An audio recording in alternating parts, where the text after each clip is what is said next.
Hello everyone, welcome back to my channel. অবশেষে বহু প্রতীক্ষার পর স্কুল সার্ভিস কমিশনের পক্ষ থেকে 11-12-এর যে স্কোর কার্ড সেটা কিন্তু অলরেডি ওয়েবসাইটে রিলিজ করে দিয়েছে। ক্যান্ডিডেটরা প্রত্যেকেই নিজেদের যে রোল নাম্বার সেটা দিয়ে ওয়েবসাইটে লগ ইন করে যে যত নম্বর পেয়েছে সেটাকে দেখতে পারবে। তো তার জন্য একটা প্রেস রিলিজ যেটা এসএসসির তরফ থেকে করা হয়েছে সেটাকে আমরা একটা ব্রিফ ভিউ নিয়ে নেব। পরীক্ষা কবে হয়েছিল সেগুলো লেখা আছে। আচ্ছা, প্রত্যেকে যেখানটাতে লেখা রয়েছে প্রত্যেকে এসএসসির যে অফিসিয়াল ওয়েবসাইট সেখানটাতে নিজের রোল নাম্বার দিয়ে লগ ইন করে নিজেদের স্কোর আউট অফ 60 কত হয়েছে সেটা দেখতে পারবে। অর্থাৎ কল ফর ইন্টারভিউ তার যে লিস্ট সেটা কিন্তু এসএসসি এখনও পাবলিশ করেনি। পরের next stage of recruitment process according to the rule is document verification after publication of preliminary interview list. Preliminary যে ইন্টারভিউ লিস্ট সেটা এখনও পাবলিশ হয়নি, সেটা পরবর্তীতে পাবলিশ হবে।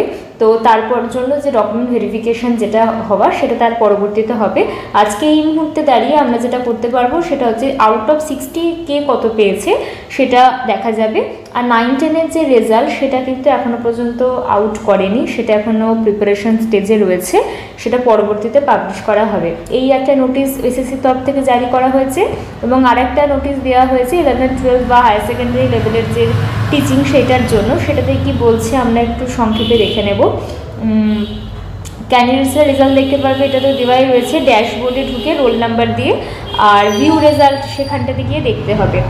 আচ্ছা, ইন্টারভিউ ডেট এখানটাতে যেটা খুব ইম্পর্টেন্ট দেখার মতো আমাদের রয়েছে সেটা হচ্ছে প্রিলিমিনারি ইন্টারভিউ লিস্ট পরবর্তীতে পাবলিশ করা হবে এবং ডকুমেন্ট ভেরিফিকেশান যেটা সেটা কিন্তু 17 নভেম্বর 2025 থেকে শুরু হবে এবং সেইটা সংক্রান্ত যাবতীয় যা কিছু ডিটেলস সেটা কিন্তু এসএসসির তরফ থেকে পরবর্তীতে প্রকাশ করা হবে। তো এই দুটো ইম্পর্টেন্ট নোটিশ এসএসসির তরফ থেকে আজকে জারি করা হয়েছে, যেটাকে আমরা দেখলাম। যদিও এখনও বহু ক্যান্ডিডেট বলছে যে ওয়েবসাইটে তারা কিছুতেই লগ ইন করতে পারছে না, তো আশা করি হয়তো সার্ভার জ্যাম করে গেছে বা একসঙ্গে অনেকজন ট্রাই করছে বলে হয়তো এই সমস্যাটা হচ্ছে।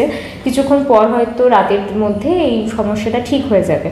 তো আজকে শুধুমাত্র যে নম্বরটা দেখা যাচ্ছে সেটা কিন্তু আউট অফ 60, আর টোটাল 80 না টোটাল 70-র মধ্যে কতর মধ্যে কাট অফ হবে সেটা এখনও পর্যন্ত আন্ডার কনসিডারেশন বা কনফিউশনে রয়েছে। সেটা পরবর্তীতে আমরা এইটুকু তো বুঝতে পারছি 17 তারিখ থেকে যেহেতু ডকুমেন্ট ভেরিফিকেশান স্টার্ট হবে আর আজকে হচ্ছে 7 তারিখ, তো এই 10 দিনের মধ্যেই কিন্তু আমরা প্রিলিমিনারির যে ইন্টারভিউ লিস্ট সেটা কিন্তু পেয়ে যাব এবং কাট অফ কত যাচ্ছে বা কে কি ক্লিয়ার করছে সেটাও আমরা দেখে নেব। অলরেডি ভিডিওটা ছাড়তে যদি আপনারা কেউ নিজেদের স্কোর দেখে থাকেন তাহলে সেটাকে অবশ্যই জানাবেন কমেন্টে। আর আরও একটা বিষয় হচ্ছে যে ভুল প্রশ্ন উত্তরগুলো দেওয়া হয়েছিল সেগুলো এসএসসির তরফ থেকে সংশোধিত হয়েছে কিনা সেটা একটা চিন্তার বিষয়, কারণ ফাইনাল অ্যান্সার কিও আজকে আসার কথা, যেটা এখনও পর্যন্ত আসেনি। তো যদি ফাইনাল অ্যান্সার কি আপলোড হয় সেটাকেও আমি একটা ভিডিও বানিয়ে ট্যালি করার চেষ্টা করব যে আগে যেটা ছিল আর এখন যেটা হয়েছে সেটার মধ্যে কোনো পার্থক্য হয়েছে কিনা, কিংবা আপনাদেরও যাদের নম্বর এরারটাকে ধরে বা বাদ দিয়ে যত হচ্ছিল এখন এই নাম্বারটার সাথে সেটা ম্যাচ করছে কিনা সেটাও আপনারা কিন্তু একবার চেক করে বুঝতে পেরে যাবেন যে অ্যান্সার কিতে সত্যি কোনো রেকটিফিকেশান এসছে কিনা। তো আজকের ভিডিওটা এইটুকুই ছোট্ট এর মধ্যে। চ্যানেলে যদি নতুন হয়ে থাকেন তাহলে চ্যানেলটিকে অবশ্যই সাবস্ক্রাইব করবেন। দেখা হচ্ছে আবার পরের ভিডিওতে। Thank you for watching.